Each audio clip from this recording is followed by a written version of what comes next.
வணக்கம் and welcome to கண்ணம்மாஸ் diary. ஒரு தமிழ்நாட்டு இளவரசி 2000 வருஷத்துக்கு முன்னாடியே இப்ப இருக்கக்கூடிய மாடர்ன் ஜிபிஎஸ் எதுவுமே இல்லாம கடல் கடந்து கொரியாவுக்கு போய் அங்க இருக்கக்கூடிய மன்னரை திருமணம் பண்ணி கொரியால மிகப்பெரிய ராஜ்யத்தை உருவாக்குன தமிழ்நாட்டுடைய இளவரசி செம்பவளம் பத்தி கேள்விப்பட்டிருக்கீங்களா? கண்டிப்பா கேள்விப்பட்டிருப்பீங்கன்னு நினைக்கிறேன். இன்னைக்கு கண்ணம்மாஸ் டைரியில செம்பவளம் அவர்கள் பத்தி தெரிஞ்சுக்கலாம் வாங்க. 2000 வருஷத்துக்கு முன்னாடியே இந்த கடல் பயணத்தினால இப்போ நம்ம கொரியாவுக்கும் தமிழகத்துக்கும் மிகப்பெரிய பாலமாவே இந்த விஷயம் மாறி இருக்கு அப்படின்னு சொல்லலாம். கொரிய இளவரசியா இருந்த செம்பவளம் அவர்கள் எப்படி கடல் கடந்து போனாங்க அப்படிங்கிறதுக்கே ரொம்ப அழகான கதைகள் இருக்கு. எப்படி போனாங்க? பாண்டிய பேரரசுல, அதுவும் இந்த ஆயத்த பேரரசு அப்படின்னு சொல்லக்கூடிய இடம் இப்ப நம்ம பார்க்கக்கூடிய கன்னியாகுமரியா இருந்திருக்கும். அண்ட் அப்பவே அவங்க கடல் கடந்து நிறைய வாணிபம் செய்திருக்காங்க. அப்படிப்பட்ட தமிழர்கள் கடல் கடந்து நம்மளுடைய வாணிபத்திலையும் சரி நம்மளுடைய நாகரிகமும் வளரணும் அப்படின்னு ஆசைப்பட்டிருக்காங்க.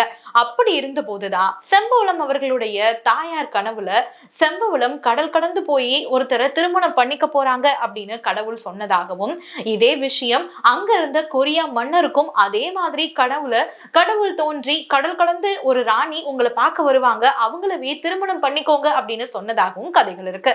அப்படிதான் ஸ்டார்ட் ஆகிருக்கு செம்பவளம் கொரிய மன்னருடைய திருமணம். கிபி 48ல செம்பவளம் கொரிய மன்னரான கிம் சுரோ, இவர் தான் கொரிய வம்சத்துல முதல் மன்னரா இருந்திருக்காரு. அவர் தான் திருமணம் பண்ணிருக்காங்க. இவங்களுடைய திருமண வாழ்க்கைக்கு அப்புறமா இவங்க 2 பேருக்கும் கிட்டத்தட்ட 10 மகன்கள் பிறந்திருக்காங்க. 60 லட்சம் கொரிய மக்கள்ல 10% மக்கள் இவங்க செம்பவளத்துடைய வம்சாவளியில வந்தவங்க அப்படின்னு தரவுகள் சொல்லுது. செம்பவளம் அவர்களுடைய பேரு அங்க ஹியோ ஹாங் ஓக் அப்படின்னு சொல்லப்படுது. அதுல கொரிய மொழியில இதற்கான அர்த்தம் செம்பவளம். சோ தமிழ்லையும் இவங்களுடைய பேரு செம்பவளம் அப்படின்னு தான் பல குறிப்புகள்ல எழுதப்பட்டிருக்கு. 13ஆம் நூற்றாண்டுல ஒரு பௌத்த துறவிதான் இவங்களை பத்தின குறிப்புகளை ஒரு நூல்ல எழுதியிருக்காரு. அதன் மூலமா தான் உலகம் முழுக்க செம்பவளம் பத்தின செய்திகளை இப்ப தெரிஞ்சுக்க முடியுது. செம்பவளம் அவர்கள் பத்தி நிறைய விஷயங்கள் கொரிய மக்கள் கிட்ட இருந்து தான் நம்ம தெரிஞ்சுக்கிறோம். அவங்க தமிழகத்திலிருந்து கொரியாவுக்கு போகும்போது படகு வழியா பயணம் செஞ்சிருக்காங்க. அப்போ அவங்க நடுக்கல் அப்படின்னு சொல்லப்படக்கூடிய நிறைய பாறைகளை தன் கூட எடுத்துட்டு போயிருக்காங்க. அது மட்டும் இல்லாம தமிழர் பாரம்பரியமா நிறைய விஷயங்கள் இங்க இருந்து அங்க கடத்தப்பட்டிருக்கு. அண்ட் கூடவே நிறைய மக்களும் இருந்திருக்காங்க அப்படிங்கிற மாதிரியான செய்திகள் இருக்கு. அப்கோர்ஸ் இளவரசி அப்படின்னா அவங்க கூட கண்டிப்பா நிறைய பேர் அவங்களுக்கு உதவி பண்றதுக்காக போயிருப்பாங்க. இது மாதிரிதான் கொரியால கொஞ்சம் கொஞ்சமா தமிழருடைய பாரம்பரியமும் நாகரிகமும் செம்பவளம் வழியா கடத்தப்பட்டிருக்கு அப்படின்னு சொல்லப்படுது. அண்ட் அங்க இருக்கக்கூடிய நிறைய நாகரிகங்கள் தமிழ்நாட்டுல இருக்கக்கூடிய பல பழக்க வழக்கங்களோட ஒத்து போகுது. அதெல்லாம் என்னென்னு தெரியுமா? இப்போ எப்படி நம்ம அரிசி சாப்பாடு சாப்பிடுறோமோ அதே மாதிரிதான் கொரியாலையும் அரிசி சாப்பாடு இருக்கு. அது மட்டும் இல்லாம கும்மி பாடல் எப்படி இங்க இருக்கோ அதே மாதிரி கொரியாலையும் கும்மி பாடல்கள் இருக்கு அப்படின்னு சொல்லப்படுது. இளவரசி செம்பவளம் எப்படி அவங்களுடைய தாய்நாட்டுல எப்படி கடல் கடந்து வாணிபம் செய்யறதுல மிக வலிமையா நம்மளுடைய பாண்டிய பேரரசு இருந்துச்சோ அதே விஷயத்த கொரியாலையும் அவங்க கொண்டு போயிருக்காங்க. கொரியாலையும் முத்து வேட்டை அப்படிங்கிறது ரொம்பவே பிரபலமா இருக்கு. அதுவும் பெண்கள் அதிகமா முத்து வேட்டையில ஈடுபடுறாங்களா. அது மட்டும் இல்லாம இங்க இருக்கக்கூடிய உணவு பழக்கங்கள் அதுல இருக்கு. பெரியவங்களுக்கு மரியாதை செலுத்துறது, வீட்டு வாசல்ல செருப்பு விட்டுட்டு வீட்டுக்குள்ள போறது, இந்த மாதிரி நிறைய விஷயங்கள் நமக்கும் அவங்களுக்கும் ஒத்துமையா இருக்கு. 500 சொற்கள் கொரியாலையும் தமிழையும் ஒரே மாதிரி இருக்கு அப்படிங்கிறத கண்டுபிடிச்சிருக்காங்க அறிவியலாளர்கள்.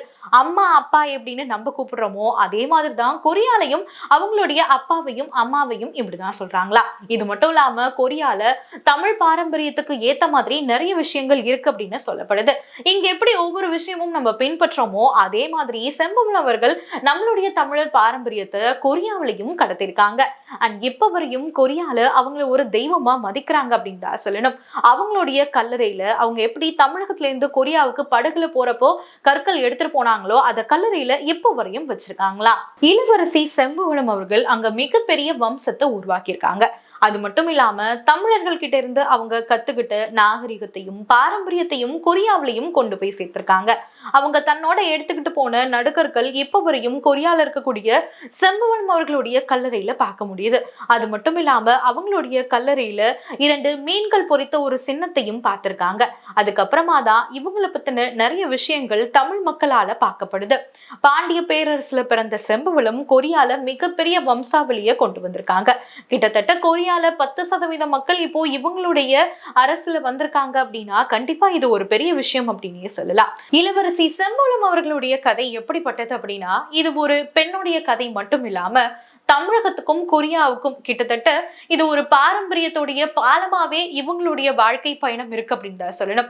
500 சொற்கள் கொரியாவுல ஒரே மாதிரி தமிழ் சொற்கள் இருக்கு அப்படிங்கறத தொடங்கி நம்மளுடைய உணவு முறைகள், அங்க இருக்கக்கூடிய நல்ல பழக்க வழக்கங்கள்னு இவ்வளவு விஷயங்கள் ஒரே ஒரு பெண்ணால இவ்வளவு பெரிய மாற்றங்கள் நடக்கும் அப்படின்னா கண்டிப்பா மிகப்பெரிய மேஜிக் தான் இளவரசி செம்பவளம்.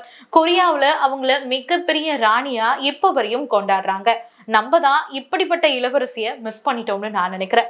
இந்த மாதிரி ஒரு இன்ட்ரெஸ்டிங்கான ஸ்டோரியோட கண்ணம்மாஸ் டைரியில அடுத்த வீடியோல சந்திக்கிறேன். ராணி செம்பவளம் பத்தி நீங்க என்ன நினைக்கிறீங்க அப்படிங்கறத மறக்காம கமெண்ட் செக்ஷன்ல சொல்லுங்க.